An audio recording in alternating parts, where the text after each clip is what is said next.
আসসালামু আলাইকুম, কেমন আছেন সবাই? নতুন আরেকটি ভিডিওতে আবারও আপনাদেরকে স্বাগত জানাচ্ছি।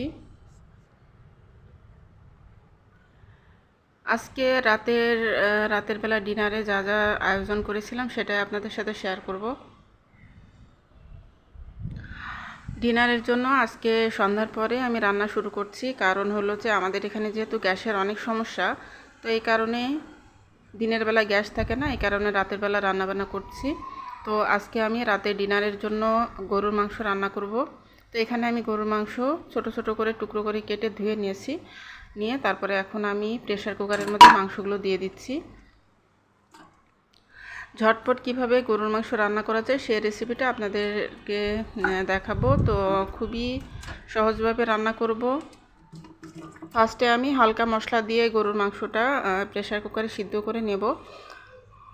তো তার জন্য আমি মাংসটা দিয়ে দিলাম প্রেসার কুকারের ভেতরে, দিয়ে তারপরে এখন কিছু গোটা গরম মশলা দিয়ে দিলাম। তো এখানে আছে দারুচিনি, এলাচ, লবঙ্গ, তারপরে তেজপাতা, আর এখানে সামান্য আদা বাটা, রসুন বাটা দিয়ে দিলাম, আর তারপরে একটু লবণ আর হলুদের গুঁড়া দিয়ে দিলাম। তো এই মশলাগুলো দিয়ে তারপরে আমি পানি দিয়ে দিচ্ছি পরিমাণ মতো, দিয়ে তারপরে আমি মাংসটাকে সিদ্ধ করে নেব। তো আসলে যেহেতু রাতের বেলা রান্না করছি আর রাতের বেলা ডিনারের টাইমও হয়ে যাচ্ছে, তো এই কারণে তাড়াতাড়ি করে রান্নাটা করে নিচ্ছি। আর গরুর মাংসটা এভাবে আমি তাড়াতাড়ি, যখন অনেক বেশি তাড়াহুড়ো থাকে তখন আমি এভাবে রান্না করি। আর কষিয়ে রান্না করতে গেলে দেখা যায় যে অনেকটাই সময় লেগে যায়, তো এভাবে রান্নাটা আমি তখন করে ফেলি। তো এখানে আমি ঢাকনাটা লাগিয়ে 11টার মতো সিটি দিয়ে নিয়েছি। তো 11টা সিটি দেওয়ার কারণে মাংসটা খুব সুন্দরভাবে সফট হয়ে গিয়েছে। তো মাংসটা খুব সুন্দর সিদ্ধ হয়ে গিয়েছে। এখন এই তো আমি বাকি প্রসেসগুলো করে নেব। তো আমি একটা বড় হাঁড়িতে পরিমাণ মতো সরিষার তেল দিয়ে দিয়েছি, তারপরে জিরা ফোড়ন দিয়ে দিলাম। আর এখন বেশি করে পেঁয়াজ বাটা, আদা বাটা আর রসুন বাটা, এই মশলাগুলো আমি দিয়ে দিচ্ছি। বাটা মশলায় আমি রান্না করব, কাটা পেঁয়াজটা দিচ্ছি না। বাটা পেঁয়াজ, তারপরে রসুন আর আদা এগুলো দিয়ে দিলাম পেস্ট। আর তারপরে আমি লবণ, হলুদের গুঁড়া আর মরিচের গুঁড়া দিয়ে দিচ্ছি পরিমাণ মতো। দিয়ে সবগুলো মশলা আমি তেলের মধ্যে নাড়াচাড়া করে ভেজে নিচ্ছি।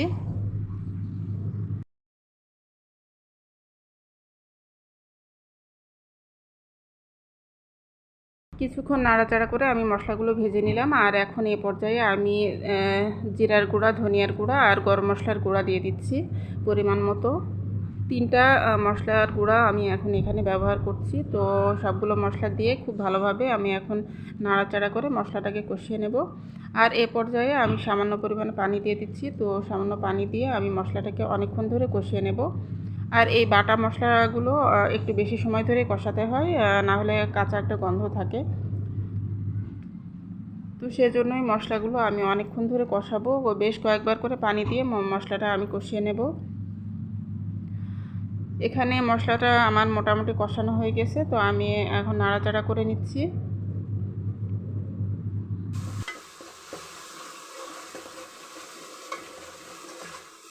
আর দেখতেই পাচ্ছেন যে মশলাটা মোটামুটি ভালোই কষানো হয়েছে। তো আমি অনেকটা সময় নিয়ে মশলাটাকে কষিয়ে নিয়েছি।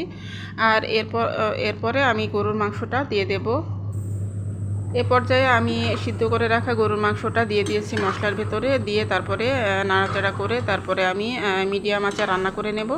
আর যেহেতু মাংসটা আমি সিদ্ধ করেই নিয়েছি, তো এই কারণে মাংস সিদ্ধ হওয়ার আর কোনো ঝামেলা নেই।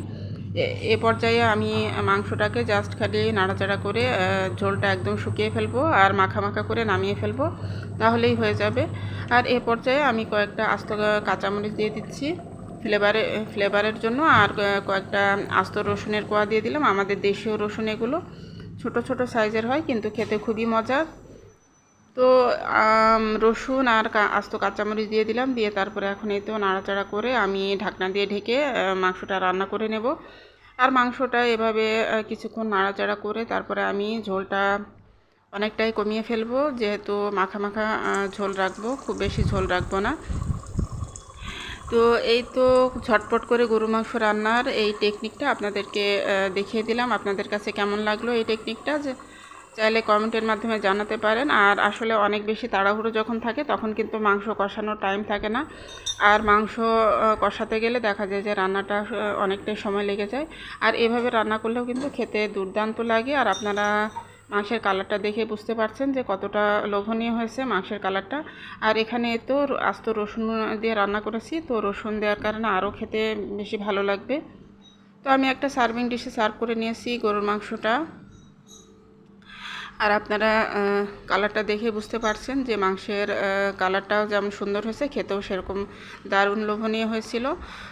তো এইভাবে আপনাদের যদি ভালো লেগে থাকে তাহলে আপনারা রেসিপিটি ট্রাই করতে পারেন। আর গরুর মাংস তো সবাই জানে, গরুর মাংস রান্নাটা কোনো বিষয় না, খুবই সহজ একটা রান্না। তারপরেও আপনাদেরকে একটু দেখিয়ে দিলাম। আর আজকে ডিনারে আমাদের যা যা রয়েছে, এখানে পরোটা, গরুর মাংস, তারপরে আমি সালাদ করে নিয়েছি।